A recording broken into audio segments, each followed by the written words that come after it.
Hi everyone, welcome back. Today I wanted to talk about how much I underestimated YouTube.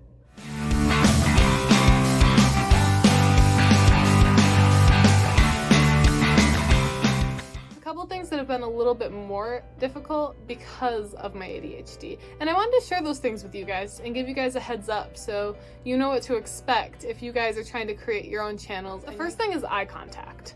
I suck at eye contact.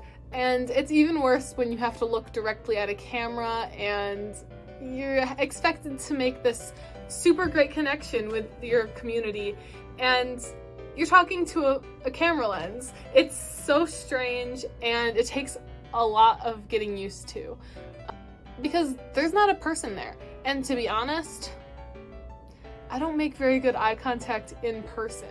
The other thing I wanted to talk to you guys about when it comes to being a YouTuber with ADHD is that delayed gratification. We want the dopamine now. That's why there's all these platforms that are like 10-second reels, because we want that dopamine immediately. You have to be able to get that dopamine rush from those little successes. Because if you just wait until you can hit that publish button, you're gonna give up. It takes hours and hours of work to publish good videos. You need to find joy in the process.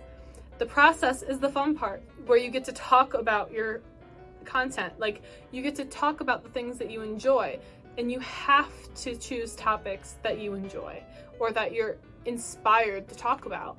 Otherwise, you're gonna crash. Filming with ADHD is so hard sometimes. The other thing that I've struggled with so far filming these videos is ADHD disassociation.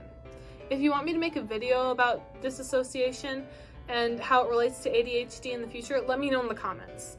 When you're spacing out while you're trying to film a video, you'll have a whole 30 minutes of footage, and for 15 of those minutes, you'll be staring at the wall going, or you'll be saying,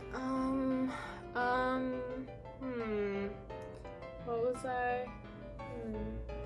Oh, I have like a squishy. Look at this. It's a little stress ball. Anyway, so you have to be able to stay focused.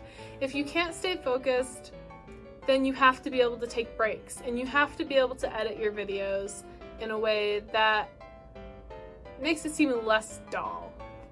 You have to be able to give yourself grace.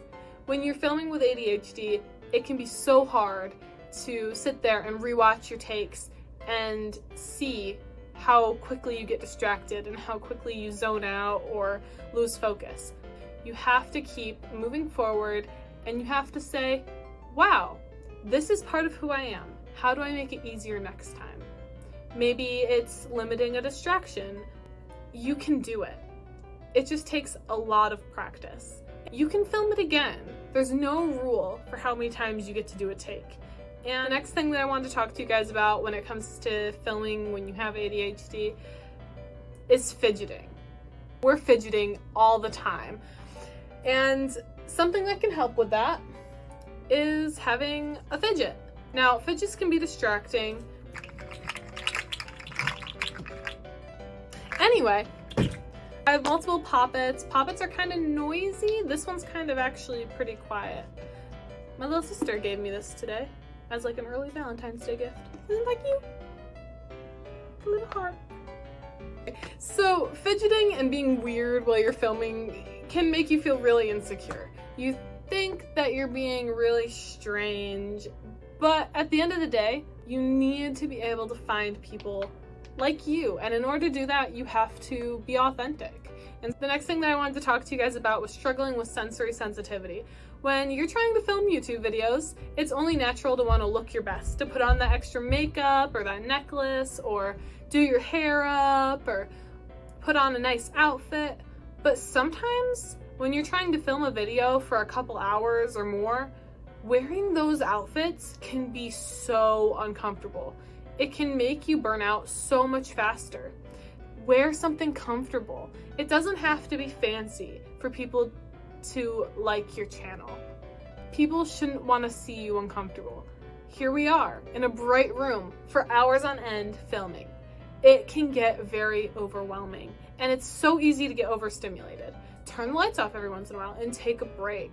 It's okay to take a break when you're filming. Your health should always be the number one priority.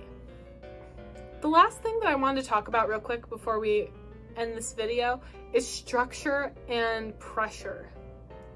Yes, it can help us to succeed, but it can also be so draining.